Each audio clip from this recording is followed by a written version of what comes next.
kulanti wanaagsan daawadayaal meel kasta oo dunida ka joogtaan kuna soo dhawaada barnaamijkan aanu ku wareysanayno wariyayaashii 91 lagu dilay magaalada Muqdisho eheladoodii qaar ka mid ah sidaanu hore idinkaga ballan qaadnayba barnaamijkan caawa waxaa marti iigu ah 5 wariye la dilay 3 ka mid ah eheladoodii labada kalena dib ayaanu idinkala soo socodsiin doonaa 3daa wariye ayaa waxay kala yihiin Cabdulqaadir Cali Iidle Allah u naxariistee iyo waliba Cabdi Sheekh Cali Allah u naxariistay iyo Mahad Aadan Xasan 3daa wariye ehelkoodii ayaa ila jooga waxaan jecelahay inaan ku bilowno hadii Ilaahay yiraahdo eeradan ila joogto inaan iskiin baro marka hore waxa ila joogto hadii alla yiraahdo jecelahay inaan iskiin baro hooyo Faadumo Salaad Faarax oo dhashay Cabdi Sheekh Cali waxaan kaloo jecelahay inaan soo dhaweeyo iskiina baro Marwo Faadumo Macallin Abuukar oo Cabdulqaadir Cali Iidle xaaskiisii ahayd ربي هور حمده iyo sidoo kale Ahmed Aadan Xasan oo la dhashay Mahad ayaan jecelahay inaan idin soo gudbiyo hadii Ilaahay yiraahdo saddexdooduba way maqlayaan dalkan Ingiriiska iyo dalka Sweden ayay kala joogaan waxaan jecelahay inaan ogaano horta dadkan ay ahaayeen inaan xusno u ducayno isla marxaantaana barano dadka ay ahaayeen aysan noqonin qof waa hore dhintay ama la dilay oo la iloobo laakiin ehelkoodii qaraabadooda saameynta ku yeelatay dabeecadahoodii dhaqamadoodii inaanu weydiino oo waxyaalo fara badan oo lagu ogeyn dadkan magacyadooda aan maqalnay oo in badan oo kamid ah wajiyadooda aan aqoonin dad yar oo la shaqeyn jiray maahane eheladooda ayaa nooga warbixin doona hadii Ilaahay yiraahdo waxaan marka hore jecelahay inaan soo dhaweeyo hooyo Faadumo Salaad Faarax hooyo soo dhawow way maqashaa هوي سودو وكاغا ما دعلنيا مغعيغا عبد الحفيظ محمود جامع با لا يرادا هويو بريغو او دشي عبد الشيخ علي بل دلشديسي iyo barbaarintiisii waxaad ka xasuusato hooyo noo sheegado maad barbaarintiisu waa hadaba soo barbaarinay maana anigu markii saacadii way iga maqanta oo dhashay waa gartay geerid markuu dhimanayaan lagta garanaya waa gartay inta uu san dhimanin ka hor dabeecadihiisii iyo waxyaalihii jeclaan jiray yaraantiisii maxaad ka xasuustaa hooyo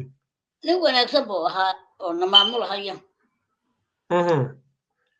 nin wanaagsan oo maamulhaya oo hayo dadka hogaamiyo daadiye markaad leedahay dadka daadiyo wax maamulo ayuu ahaa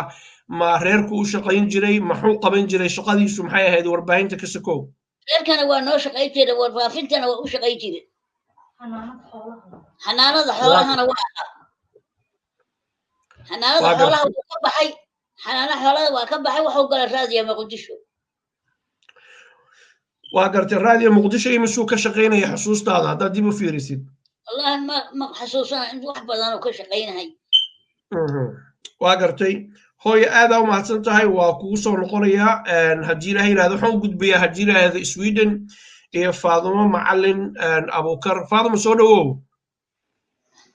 ودوا عبد حافظ وما سنتهاي مقعي وفاطمة معلن أبوكر وكسودو وين يا وكا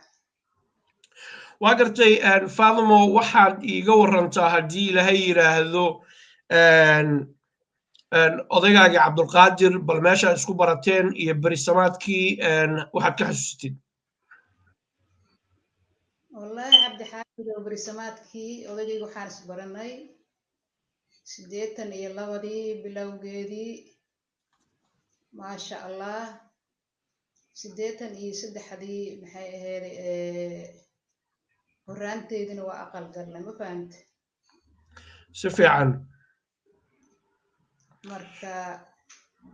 odagaygu wuxuu ahaa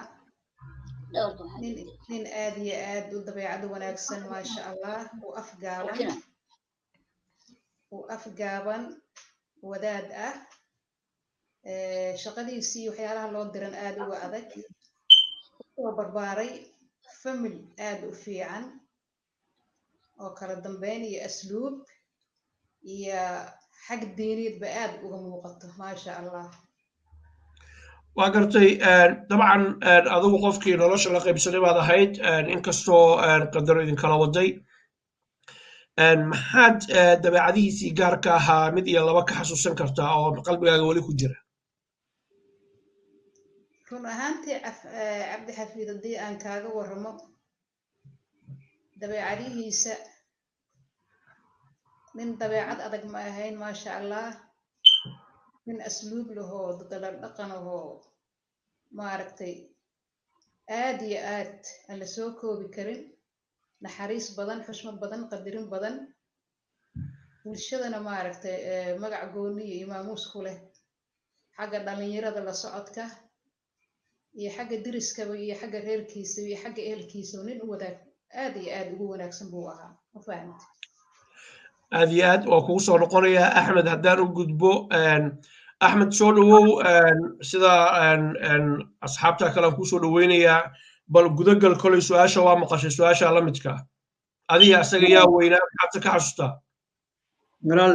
marka hore waan dhowahay aad baan ugu faraxsanahay barnaamijka inaan kasoo qayb qaato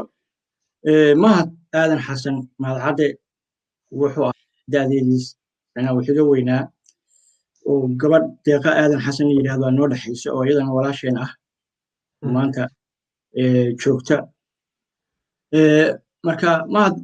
curadkii wuxuu ahaa reerka hogaaminayey ka qayb qaatay nolosheena iyo korriimadeena xataa qayb ka qaatay bulshadii aan la soo kornay xaafadihii aan degenayn bakaaraha ama madiina waxay ahaayeen dad aad u jecel ilaa yaraantiisii ilaa intuu weynaado idaacadda shaqo ka bilaabay nin la jecel yahay ayuu ahaa ilaa hadda dadkii aan waqti isku weynay ayaa ila soo xiriira oon meel ku wada dhalanay marka wada axmed rallow marka mahad yaraantiisii wuxuu ku dhashay magaalada muqdisho hadda ma xasuusto maadaama in badan iga weynaa martiini iyo waxaa jiray isbitaalaha micnaha dadka hadda maanta jooga ayn garanayn qaarkood cariif la yidhaahdo ambulatoriyadii aan ku dhashay oo kale wasaaradda caafimaadka markii dambe laga dhigay taaladii daljirka daahsoon agteeda ku taala marka isku raran ayuu ku dhashay xaafaddii isku raran la oran jiray maanta jaleem ceelgaabi iyo soonaheeda aan jeclahay inay tahay iyo axmed jadiid marka waqtigii dambena waxaan ku soo biirnay dadkii xaafadihii hodan kaaraha soo degay ilaa markii dambe aan u bedelanay madiina oo marka guryo waasac wax saasa aan ka raadsanay iyo marka waxaan deganay xaafaddii madiina xagga dambe ka ahayd oo nuur adduunye iyo dadka kolley hadda magaalada muqdisho degan xaafadda wadajir ayaa yaqaana ceeldheere ayaan deganay oo aan ku soo kornay intii qaybteennii dambe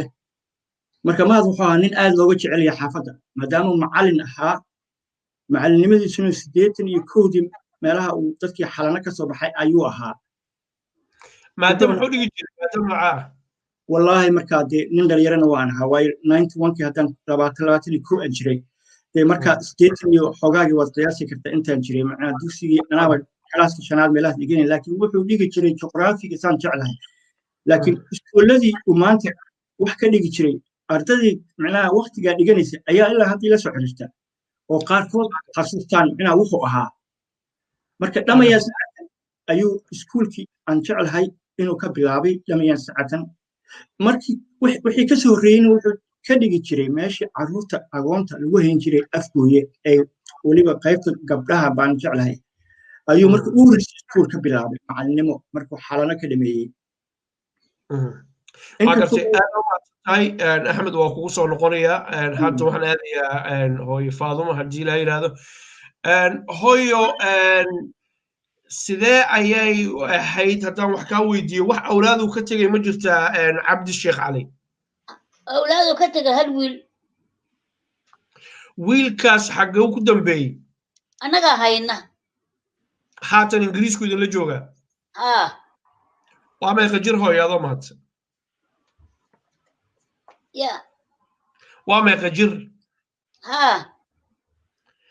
inankuu ka tegood ayayada u tahay waa meeqa jir 30 sano waa jiraa 30 sano ku dhawaad waa dhashay maalintii la dili rabo dhashay 30 sano waa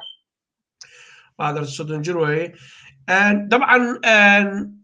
nin weyn oo mudakara weeye 30 jir ah arrintii siday u dhacday iyo aabihii meeshuu ka dambeeyey dabcan wuu idin weydiiyey maya annaga weli hogaaminayna weli mas-uul ma uu qaadinin walaalihiisaa joogo wax adeeryaalkiisaa joogo maxamed shaacari oo ilmaha wiilasha u weyn oo halkaa ii fadhiyaa joogo waa gartay hooyo dabcan wuu idin weydiiyey waad oga sheekayseen intuu yaraa iyo intuu hadda caqliyaystayba aabihii siduu u dhintay iyo wixii ku dhacay maxaad kala kulanteen jawaab idinkaga jawaabay weli waxaas ma aanaan weydiin okay waa gartay imina sheegay waa gartay hooyo hadda haddii aan ka gudubno arrintaas cabdi sheekh cali wuxuu ka shaqaynayay idaacaddii waxaa igu maqaalo ah xilliga dilkan uu dhacayo inay ahayd bil ramadaan uu soomanaa arrintaa ma ka warqabta adigu ya telefonka fadlan baktiya idinkoo mahadsan gadaal ka baxaya codka saan hooyo isku maqalnay waa hagaag hooyo waa usoo noqonayaa hooyo halkaa ii joog faaduma u gudbayaa faaduma ma jirtaa faaduma cali ibrahim baa sheegaya ma jirtaa wax awlaada isku dhasheen walaalay maasha allah 4 caruura afarta caruurta ahu maanta aday kula joogaan baan filaya si wanaagsan maasha allah su-aasha hooyo aan weydiiyey dabcan waxaad oga warrantay aabbahood wixii ku dhacay iyo dad kaloo fara badan oo soomaaliya dalkeeni markuu burburay ma sahlan inaad u sheegtid aabbo qof kalaa dilay maxaad ku tiri sidee ola hadashay sidee warkaan ugu gudbisay naxdinta leh runtii cabdixaafidow soomaali sideedaba wax maba qarisaba ma ogtahay intaa aniga u sheeginaaba loo sheega soo maaha magaalada ka maqleen magaalada xaafadiyaa loogu yimid oo waa maqlaayeen hadalkoodo waa la dilay aabbahoodo nin magacaas liiraabaa dilayo waa ka warqabeen yaraantoodii waa lagu seexin jiray waa ogyihiin waa gartay maxaa ka wada waa lagu seexin jiray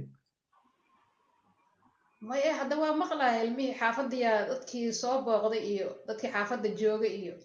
ilmaha kan waa agoono aabbahood ninkaasaa dilay magaciisaas liiraa taakeenin liiraahaa dilay ilmahan marka wax qarsan ma jirto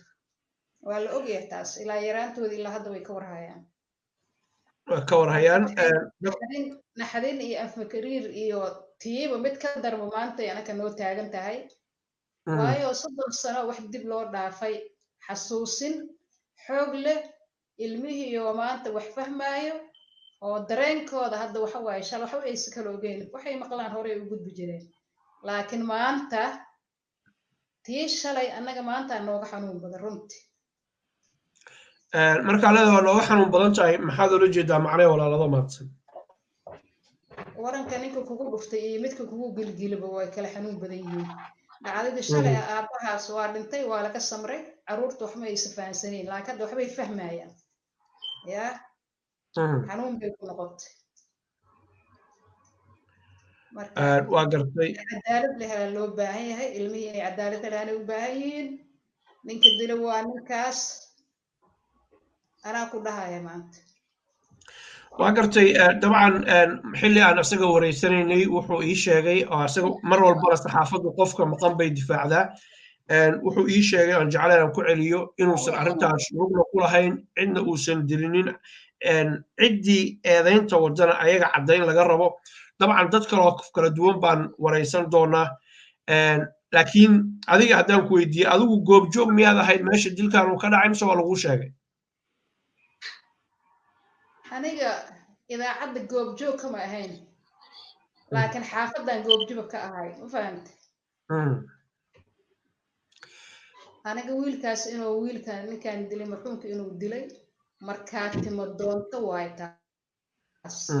haddaan ku dhahaya waa gartay maxaa ka jira erayada oraahda odhanaysa markii dilkan uu dhacay kadib waxaa wada hadlay sida dhaqanka soomaaliga suuban uu yahay labadii qoys diyaa la idin siiyey arrintaana waa arrin dhammaatay maxaa ka jira wax xogood ka haysa ma jirto haba yaraatee wax ka jira haba yaraatee ma jirto biyaha qofkii qaatana maba hadleenba soo maaha marka inuu dilo waxaa ku cad inay qoysaskii wada kulmeen wada hadleen arrintii meel laysla dhigin dagaalkii 4 bilood uu qarxay taasaan goobjoog u ahay ana idaacadda goobjoog kama ahayn dagaalkii 4 bilood waxaa ka wadaa dagaalkii u dhexeeyay madaxweynihii hore Soomaaliya Cali Mahdi iyo Caydiid nacamtu billah marka su'aashii hore haddaan kugu soo celiyo Faadimo Macallin Abukaray wax diyaa la idinma siinin laakiin wada hadal labada qoys ayaa bilowday baa leedahay oon meel dhalin wada hadalaa bilowday wada hadalkiina maba dhammaanba soo maaha waa gartay aadan kugu mahadcelinayaa waa kugu soo noqonayaa dib waxaan ugu noqonayaa markaan haddii ilaahay yidhaahdo axmed oon weydiinayo wax wada hadalo qoysaskaas in ay jiraan iyo in kale iyo wax xiriiroo lala soo sameeyey ama ayagu ay sameeyeen axmed haddaan ku soo dhoweeyey ma jirtaa wax diyaad qaadateen ama wada hadala oo dhex maray qoyskiina iyo qoyska ninkaa lagu eedaynayo inuu wax dilay waxaan u leeyahay eedayn wax caddayna ma hayo soo dhowow wada hadal marka hore maba dhicinba waayo intaa 30 sano Soomaalidu inta badan way kala maqneedba hadda unbaa micnaha hadee meediyaha cusub oo adduunka maanta hala qaaday unbaa keenaya in xiriir laisku sameeyo laakiin anigu wax wada hadal ah aan reerka u ka dhashay ama aan wada xiriiray ma jirto haddana waa kan taaganba micnaha anigu maba iiba eedeysana laakiin dee cadaaladdan ka yeelin waa gartay aad baa ugu mahadsan tahay waa mahadsan tahay hooyo Faadimo dib ugu noqonayaa hooyo haddaan adiga mar kale kugu soo dhoweeyo ma jirtaa wax wada hadala oo labada qoys u dhexe oo xaal mastuur ah oo arrintaa lagu soo afjarayay ama jiyaha oo qoyska la siiyey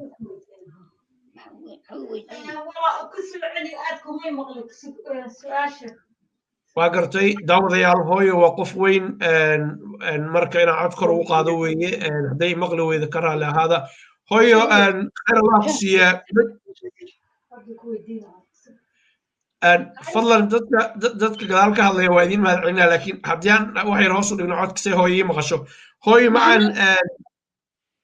macaan ma jirtaa wax diyaha oo laydin siiyey maxamed shacalaan kugu wareejinaya ii kaada anigu indhahana waala oo waxba jeedo marka maxamed shacalaan kugu wareejinaya isug meeshaada fadhi maxamed ha ku garab fadhiyo ha maxamed shacali waa kan محمد شعلان كو إلمهم كو ولكن يا أنا وحنا كذا واقرتي هو محمد هدي أنا وجهه كاميرا فعلا وجهه جسيد وعلى الله هيد وحير هذا كوه جناس وحير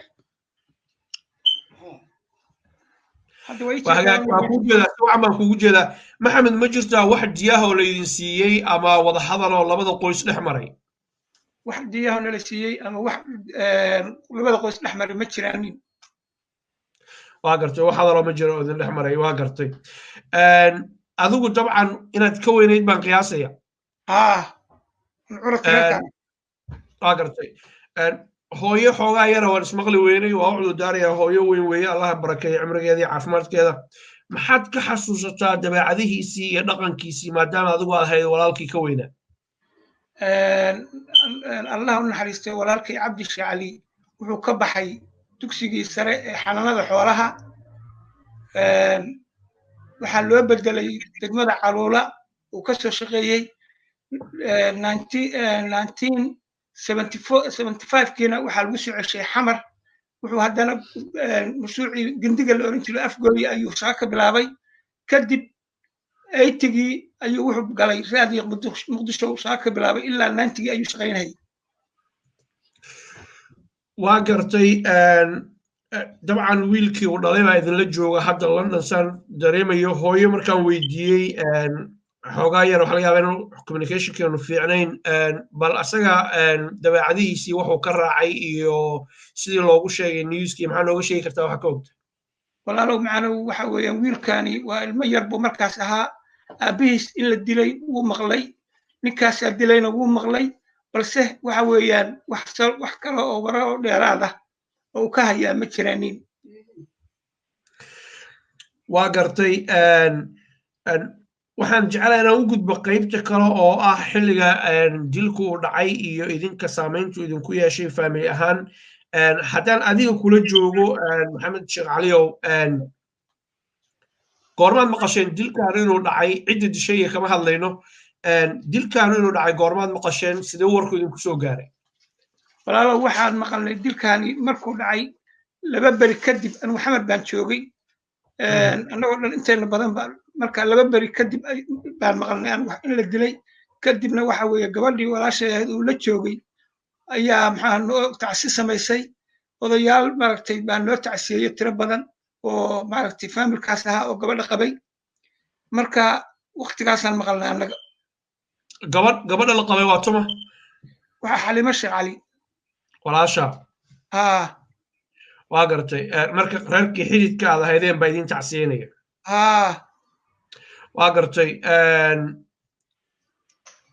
dabcan waxaan war ku hayaa inaan khaldanahay iyo in kalena adaa isixi doone dilkaanu xilligu dhacay xilli rabadaan inay ahayd waxay ahayd rabadaan bay ahayd bisha mars abril bay ahayd 8 iyo 9 aad ma kala hubo laakiinse maalin jimca oo rabadaan ayay ahayd ma abril bay ahayd mise march labada eray waa sheegtay abril 8 bay ahayd abril 8 baan hubo u dhow iyo 9 labadaas midkood bay ahayd waa hubaa waa gartay uuna soo maraa dabcan erisalaadoo soomo ahaa allah oo sooman oo ilaahay ka baqaya ayuu ahaa waa gartay rabbi waxaan oga baryaynaa inuu u naxariisto waa hagaag waxaan kaloo rabaa inaan u gudbo axmed oon weydiiyo siday ku ogaadeen iyo dilkaanu siduu u dhacay waxay ku ogaadeen iyo saamaynta uu ku lahaana waa idin soo wada noqonaya kulligiin waa idin weydiin doonaa haddii la ahaado wax yar ii kaade axmed aan khadka soo geliyo axmed kolley waad maqlaysay su-aasha goormaad ogaateen in uu dhintay walaalka mahad aadan xasan anagu 28 qoyska qaybna xamar bay joogtay hooyo iyo walaalo ayaa xamar nooga haray 28 March ayaa aniga iyo walaalkay iga yaraa iyo aabahay waxaan u soo aadnay Soomaali galbeed baan soo aadnay anagoo kolonyo badan ah oo dadkii u dhashay xataa magaalada Muqdisho qaar ka mid ah ay nala socdaan oo nabadgelyo darteed ay uga cararayaan magaalada Muqdisho ayaan isu soo raacnay marka waxa magaalada Muqdisho ku haray hooyaday Faadimo Nuur iyo walaashay Deeqa Aadan Xasan waxa kala joogay oo meeshii xataa goob joog tagay markii la dilay habareertay Dahaba Cali Sawaaxili waxay tageen maalintii loo soo sheegay oo taariikhda 8 bishii Abriil ah bay tageen waxaana loo soo sheegay in wiilashii uu ku jiray mahad afarta wariye la qaatay oo ninka uu qaatay oo meedadkoodana yaalaan washadaha saasaa ku ogaateen newska saas baan ku ogaanay marka anagu maadaama aan xaafadda ama magaalada Muqdisho aan ku sugnayn marka waqtiga waxaan ku sugnaa magaalada Goday baa anaga socota oo badan ayaan joognay dhalinyaro marka aan qaraabanahay baa naga daba yimid wax aan alifayo ama maarta maanta aan wax ka sheegayo maaha waxay ii sheegeen nin la yiraahdo Taakeye inuu walaalka dilay meedkiisina ilaa hadda waa leeyahay dadkii qaar baa maadaama inta islaam ahaayo aasay dadka wixii meyd ay arkaan axmed waraalow see ku ogaateen in meydadka la geeyo warshadaha haddii markii dilku u dhacay cidu ay saareen see ku ogaateen walaadee waxa weeye meesha markii nimankan la qaatay uu ninkan qorshaha hore u sii degay ay ahayd dadkii qaar baa baqayay oo ka baqayay inuu asagaba xataa macnaha magaalada ka baqayay in iyaguba la dilo ayaa soo ogaaday waxa lagu soo ogaaday dadkiiba aqoonsaday in dhalinyaro laga soo qaaday meeshaan lagu laayay oo meydadkoodu yaalaan marka islaanta hooyo waxaa soo wargeliyey markaan kula yimicnaha arrintu marka waxaa soo wargeliyey yar magaalada muqdisho qabiil ahaan ka soo jeeda oon jaar ahayn baa hooyo u soo sheegay oo asagana markaa doonaya inuu idaacadda farsamaykaan ama wariye ka noqdo oo maalin walba tegi jiro araajiyo wax geysan jiray ayaa soo wargeliyey hooyo oo yidhi hooyo mahad waa la dilay marka aroortaas uu baxayana asaga maalintaa buu tegeyba intuu rabshado iyo wax dhacayana ma tegin aroortaa buu tegey aroortaana hooyo wuxuu ka qaatay fasax ah hooyo furahan baan geenayaa maadaama istuudiyihii iyo qaybihii kale furihii koobigaha anigu aan hayo dhowr goorna la ii soo diray dad baan geenaya markaas tiri carradu nabad ma ahane qof walba gurigiisu ku jiraaye soo noqo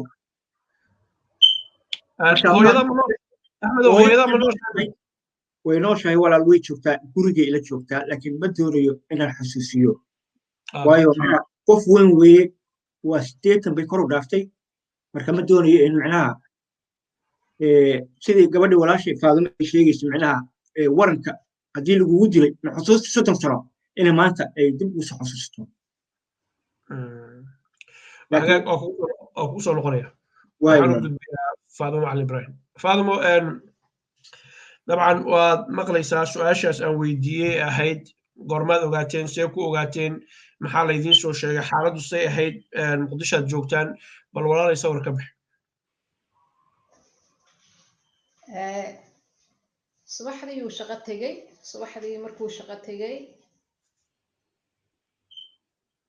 saacado kadib baa adiga dheeladayaa soo yeertay war xunaa soo yeeray saacado kadib kolley aniga meelaan yara gaaray soo noqodkaygii suuq yaraan kasoo adeeganayay mar alla markaan soo noqdayna xaafadiyooba la buuxo aan ku soo noqday wargelin lagula sameeyey inuu dhintay wiilkii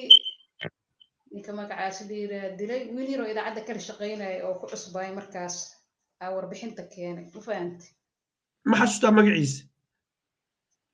awees bashiira lahaa waa gartay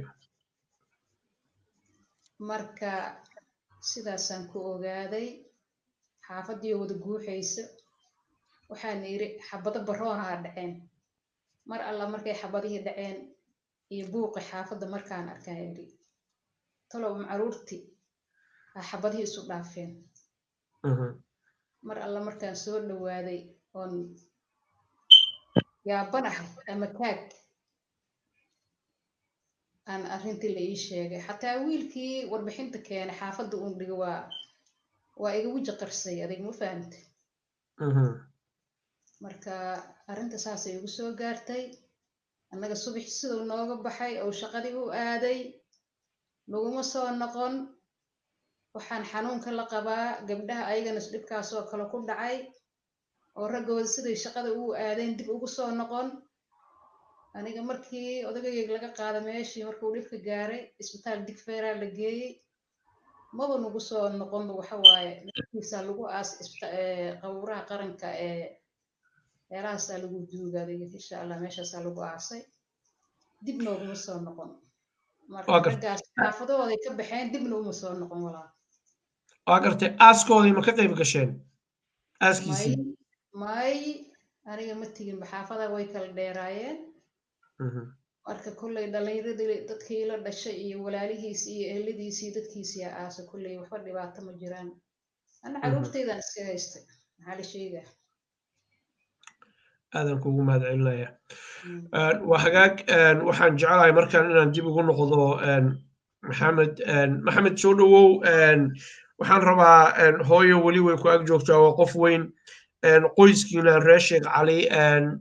gabagabadii aan ku soconaa saamayn intee leeg ayay idinku yeelatay inuu marxuumkaanu idinka baxo oo aad weliba aad aasan kari weydaan duruuftii guud ee markaa dalkeena ka jirtay colaadii dalka ka dhacday awgeed sidee bay idiin saamaysay markaad dib u sawiratid wallahi siday noo saamaysay wax la caddayn karo ama wax la sheegi karo ma ahan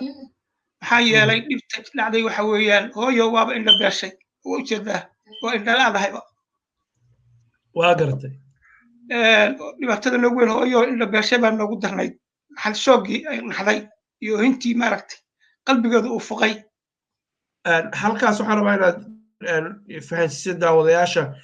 maxaa ka dhexeeya geerida naxdinta leh ee marxuumka ku jira allah u raxmade iyo indhala-aanta hooyo waxaa ka dhexeeya hooyo waxa weeyaan waxay aad bay u jeclayd wiilka kan waxa weeyaan oo qof maaragtay aad ugu roon buu ahaa marka oo kulligan way naga wada jeclayd oo maaragtay aad buu ugu dhowaa marka qalbigii baa fuqay hooyo oo hintii ay ooyeysay waa sidaasay ku indha beesha waa gartay marka ma iyadoo weli xamar la joogay hooyo indha beeshay mise markii laga soo tago halkan la yimid markii laga soo tegay maaha hooyo indhaheedu ma fiicnaynba marka aad moo indha beelin laakiinse markaan la soo qaxnay waxa weeye hooyo indha fiican ma lahayn araggeedu waxba hamaag baa ku jiray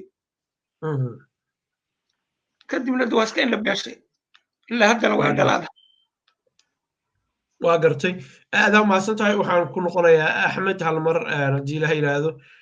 axmed soo dhawow su-aasha waa maqlaysay sidee ayay idiin saamaysay ka qoys ahaan idinka ree aadan walaal waad dareemi kartaa marka qof member reerka ah oo meesha ka baxay qoyskii ama reerkii wuxuu ku yeelan doono maadaama mahad uu curadkii reerka ahaa odaga aabbahay maalmahaas dee micnaha de anigu maadaama dhalinyaro ahayn oon markaa gobolada soomaalida etoobiya aan joognay dee waxaan markiiba dareemay waxyaaba aan odaga aabbahay ku arki jirin ilaa aan markii dambe xataa caafimaad u keenay jarmalka uu ku geeriyooday waxaa markiiba ku dhacay cudur la yidhahda parkinson ama soomaalida sida u taqaana gariirka naxdintii marka mar walba uu dhakhaatiirtii aan waddanka jarmalka aan geeyey ay waxay dhihi jireen wax faraciisa ama maaragtay hore u qabay waxaan ma jiraan maya wax naxdin ama maaragtay dhibaato uu markaa tabanayay markaan ugu sheekeeyo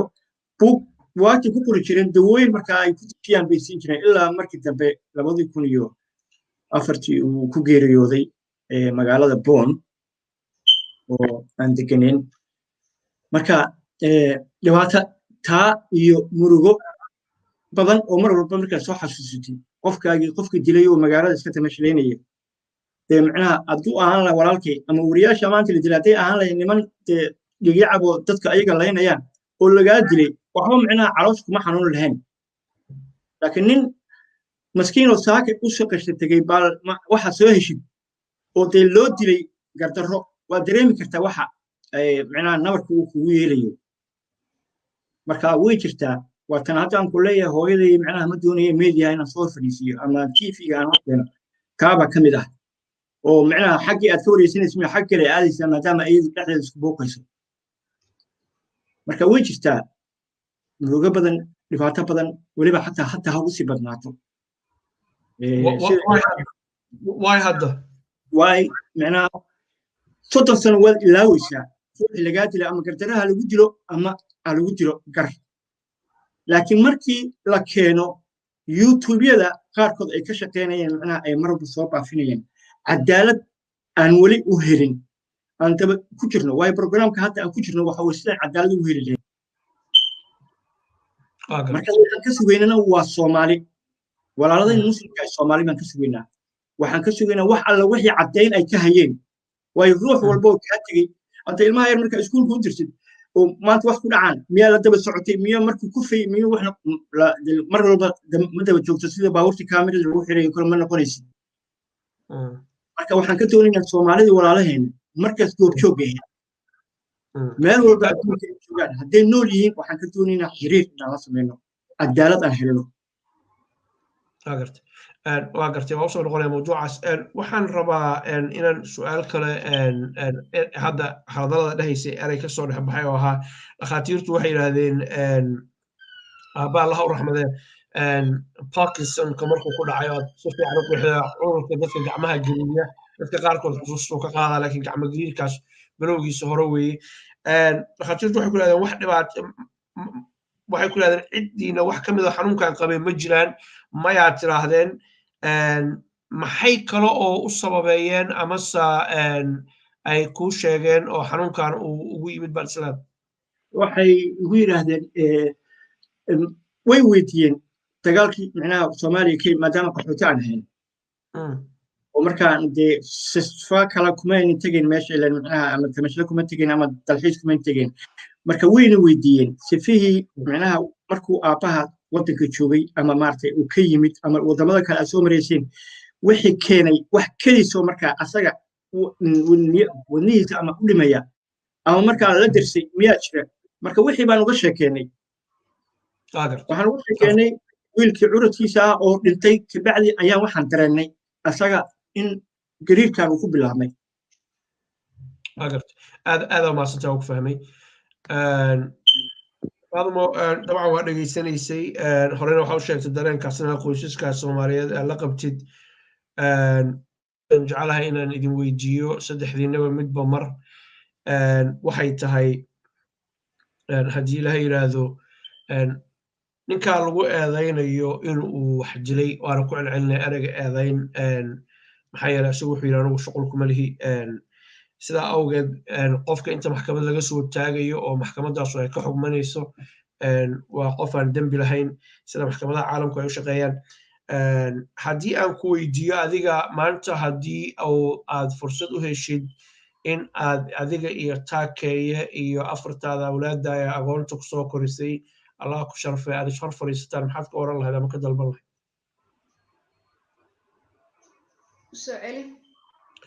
wagaag haddaad fursad u heli lahayd maanta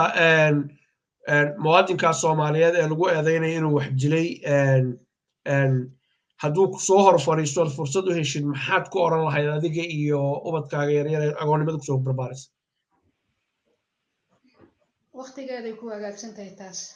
ma arki doonaa waa su-aasha waa gartay aadan kuugu mahad celinaya allah ku karaameeye su-aashaa su-aal lamid ah maxamed maalmaha adduunku waa iska gabagabo dunidan waa laga tegayaa haddii muwaadinkaa soomaaliyeed oo asagoo qirtay in uu asagoo caddeeyey inuusan cidna dilinin dembigan iyo eedayntaana loo soo jeedinayo aad la kulantid maxaad ku oran lahayd maxaad ka dalban lahayd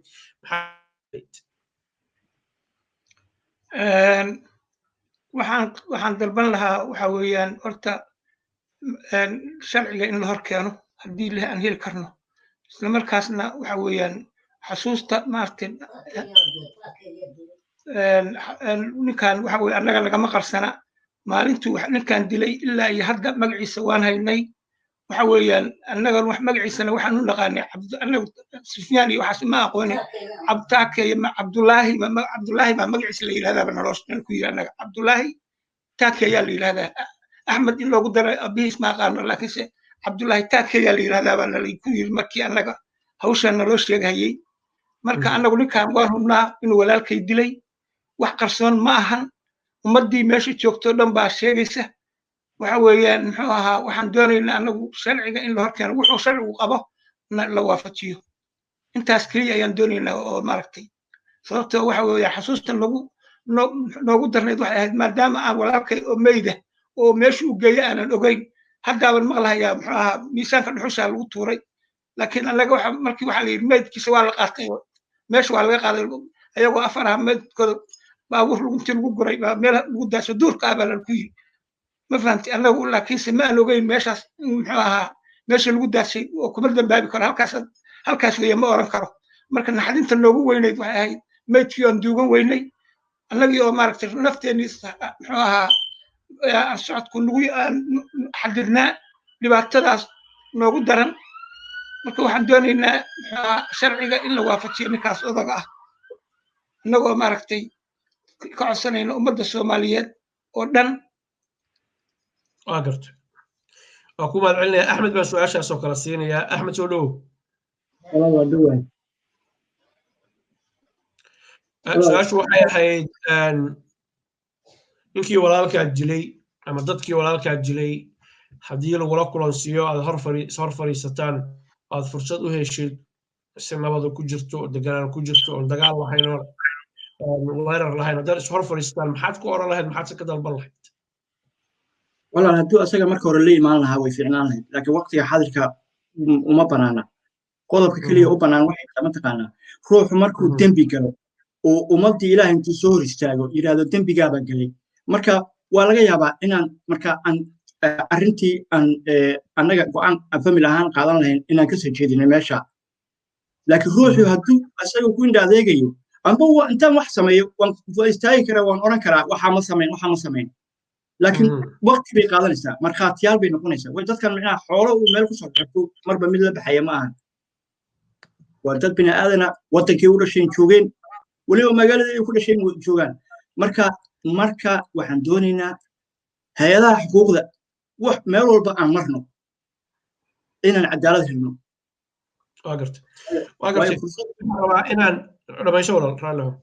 waayo fursaddii aad hadda su-aasha weydiinayso fursadda asagay ahayd taa ma ahan annaga su-aasha asagay ahayd inuu ciidda isku qarin bay ahayd oo hor yimaado meelyaha uu sheego marka alla markii dee nin walba micnaha dee aan cadaalad darro ka tabanayo ruuxi waa inuu cadaalad helaa waa gartay waxaan ugu dambayntii su'aal dadka qaarkood ay suuqa la marayeen ama dadku ay isweydiin karaan aan ku weydiiye adoo aad u soo koobaya dabadeedna martida kalaan weydiinaya dadka soomaalida ahu markii dhibaata ay dhacdo waa la bedelaa qof shakhsi ama laba ama saddex waxay geysteen ayaa ummad dhan burush saxarada loo mariyaa oo la yidhaahdaa saasaa naloo galay iyo qabyaalad baa naloo laayay waxyaalaha lamidka haddii qof iyo laba ay dembi geysatay annagoo wada og soomaalidu inay islaysay dagaallo fara badan dalkeena ay ka dhaceen qabiil aan la dilinin ama wax laga dilinin ama dhibaatada aan qayb ka ahayn inuu yar yahay baan u malaynayaa marka laga reebo qabaa'ilada soomaalidu ay heeb socdo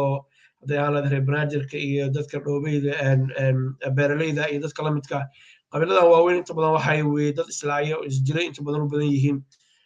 qof haddii uu dembi geysto ama laba geysato muhiimad intee la-eg ayay leedahay in aan reerka qofka uu ka dhashay oo aan dembiga qayb ka ahayn waxba ka ogeyn ayaga aan matalanin inaan burush saxarada la marinin oo magacooda iyo karaamadooda aan lagu ciyaarin soo dhawo axmed walaal waa runtaa marka hore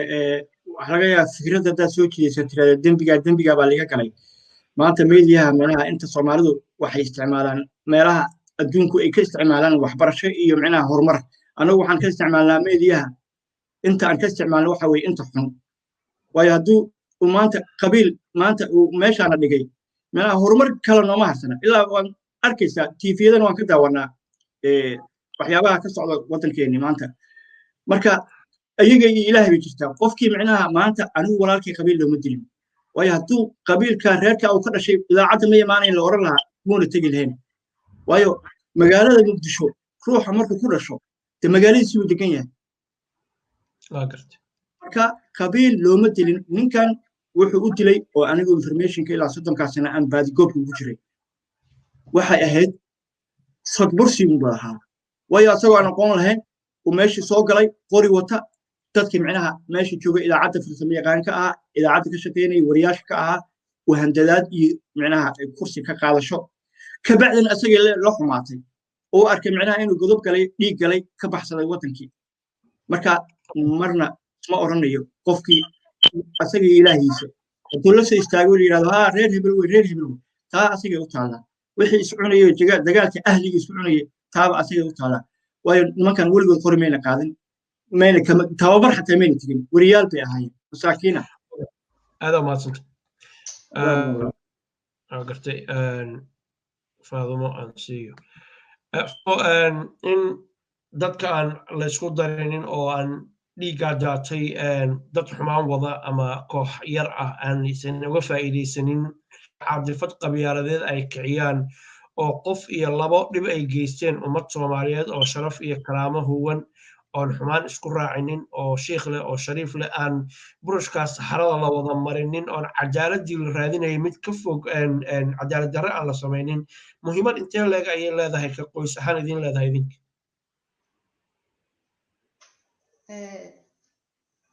qof maxay ahaaday dilay qof kale in lagu ciqaabo ama dembi qof uu galay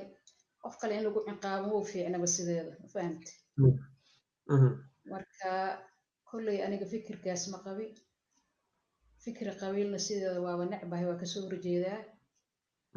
kuma barbaarin mana naqaan qabiil waxaana wada beryahan leeba aragnay qabiilna 91diiba magaalada soo galay ka hor cid taqeena ma jirto marka ilaahaan baryaynaa alla ducaysto cid dembiyay gashay cid kale yaa loo ciqaabin qabiilo kale qabiil wuxuu sameeyaa looga xagan sheekh shariifay leeyihiin aniga taas sidaada ma aaminsani waxa waaye qabiil iyo wax la yiraahdo ma jiraan qof dembiga uu galay dembi kale yaa looga ciqaabin ilaahay laga cabsado aniga taasay taladeedu tahay aad iyo aad maxamed aan siiye markaan maxamed soo dhowo su-aasha waa maqashay in aan maaragtay qof adiga qoyskaaga ka mid ah ama walaalahan kale ama kuwa daawanaya dhib qofkaasu geystay inaan loo oranin ree hebel baa la dilay iyo ree hebel baa lagu soo duulay meeshan ay ka caddahayba nimankaan la dilay inaanba qabyaaladba loo dilinin sida iminka axmed uu lahaa iyo dad kaloo baan nahay oo horey saxaafadda oola hadlay in aan ummadda sumcaddeeda iyo sharafteeda iyo shariifkeeda buris xaran la marinin qofkii xun meel looga soo wada jeesto loona nasteexeeyo dadka intiisa badan inay fiican yihiin la aamino oo xaqiiqada dhabta ahna saas ay tahay see aragtaa adigu walaal walaala waa mahadsan tahay horta waxaa ila jooga maxaan ahaa saddex qof oo walaalaha ibraan shacali faadmo shacali iyo arda shacali baa ila jooga ma fahamta waan jeclaan lahaa iyaga ruuxooda bal ra'yigooda inaad wax ka aragtid kow laakiin haddii anigu antayda ka hadlo waxa ma aaminsani in wax nimankan loo laayay qabiil ma aaminsani maxaa yeelay nimankan waxa weeye niman innocent ah oo wax dembi aysan gelin qori aan qaadan aan ku tala jirin xataa qori inay qaataan oo qabiil u diraraan midkoodna ma ahayn marka waxa loo dilay waxa weeyaan waa jalas ama waxa weeyaan waa masayr baan oran karaa waxa loo laayay ninkanina waxa weeyaan wuxuu ahaa askartii generaal caydiid la socotay ayuu ahaa anigu inuu maaragtay macallin ahaa iyo ma sheeg kuma dambaabi karo laakiinse kolliba askartii waxaan hubaa inuu ahaa askartii jabhadda ahayd oo la socotay generaal caydiid oo ka timid gobolladaas maaragtay waqooyi iyo etoobiya qaarna ka yimaadeen buu ahaa nin wariye ahaa oo caadiya ma uusan ahayn waxa weeyaan laakiin waa dhici kartaa inuu jeclaa inuu wariye noqdo sababtaas awgeed baan raggaasna muxuu ahaa u godgaleen waxa weeyaan waxaan jeclaan lahaa maaragtay inaan cidna qabiil iyo waxaas inaan loo eedaynin qabaal kuwa isdilaan laakiin hawshaan qabiil ma ahayn ee waxay ahayd shaksi toogasho iyo muxunaha sadbusi wax la yidhaahdo bay nimankaas ku dhinteen masaakiinta allaha u naxariistaana leena waxa weeyaan waxaan aaminsanahay sharciga wax alla wuxuu qabo dadka soomaaliyeed inay xukumaan oo muxunaha loo arko ninka kani dembiga uu leeyahay markhaatigana la badso intaa markhaatigu waa ka badnaa ugu yaraan 30 qof 40 qof baa joogtay walaalkay ninkii ugu dambeeyey oo la sii jiitay ayuu ahaa sidaan maqlay waxa weeyaan oo warninka iga reeba farahana looga qaaday maaragtay ama qori cabsiha looga baqo ama wax kale ha looga baqay marka waxa weeyaan anigu sharciga waxaan ahayn oo aan aaminsanahay ma jiro sharciga ninkaas in la hor keeno oo sharcigu wuxuu ku xukumo lagu qaado ayaan jeclaan lahaa waa gartay waxaa xusid mudan in uu sufyaan yiri maaragtay muuqaalo oo la soo geliyey inuusan maaragtay jamhad ka mid noqonin haddii aanan khaldanayn jamhadna uusan ka mid ahayn uu ahaa nin macallin oo gobolladaas shabeellada ka yimid isla mar ahaantaana dowladda soomaaliya u shaqaynayay marka uu naga maqan yahay qaybtiisa inaan soo bandhigo waa daruuri qofka maqan bayna marwalba saxaafadu difaacda kulligiin waa idiin mahad celinaya waxaan jeclahay gabagabadii inaan kusoo gabagabeeyo arrintan waxaa jirtay daawadayaal dad soomaaliyeed oo suuqa la yaacayo aad ku tiris u ah oo lahaa cabdixafiid ninkan wuxuu u raadsanayaa sufyaan qoys iyo qabyaalad waxaan magaca ilaahay ku marayaa markaan wareysanayo ciduu soomaali ka yahay inaan ogeyn garanaynin danna aana ka lahayn waxaan sidoo kale ilaahay hortiisa markhaati ka ah maalinta qiyaamada liisoo taagaya dadka la dilay qoysay yihiin inaan ogaanin aanan horey u ogeyn waraysigii anugu la yeeshay kadib dad hadlay baan ku ogaaday qoysaskaas cidda ay yihiin wax qiimo ah ama macno ii samaynayso qoysku qofku uu ka dhashay ma jiro hadduu maaragtay saxsan yahay iyo hadduu khaldan yahayba maxaa yeelay qoys xumaan isku raacaa ma jiro ummadda soomaaliyeed ma sharaf iyo karaamo leh kala dambeyn la isqabato cuqaal la weeye marka inaan cadaaladda laga fogaanin oo caro iyo xumaan aan looga faa'iidaysanin waxyaalaha qaarkood ayay ku habboon tahay waxaan insha allahu tacaala barnaamijkan ku xigi doona haddii ilaahay yidhaahdo barnaamij kale aanu ku waraysan doono abuukar reerkiisii iyo weliba xange eheladiisii dabadeedna waxaan u gudbo doonaa saan hordhaciba idinkugu sheegay dad ayagu sheegay inay yihiin goobjoog oon horey loo waraysanin oo ayagu arkayay waa say hadalka u dhigeene in qori lagu qabtay abu sufyaan uu qori ku afduubay ama ku qabtay nimankaa warbaahinta ka shaqaynaya qaarkood dabadeedna uu kaxaystay sidaa ayaa qoraal laygu soo gaarsiiyey waxayna diyaar u yihiin baa la yidhi labadaa qof inay hadlaan oo ayagu markaas saxaafadda ay toos ola hadlaan waxaan idinka ballan qaadaya hadday iga yeelaan inaan soo gudbiyo haddii ilaahay yidhaahdo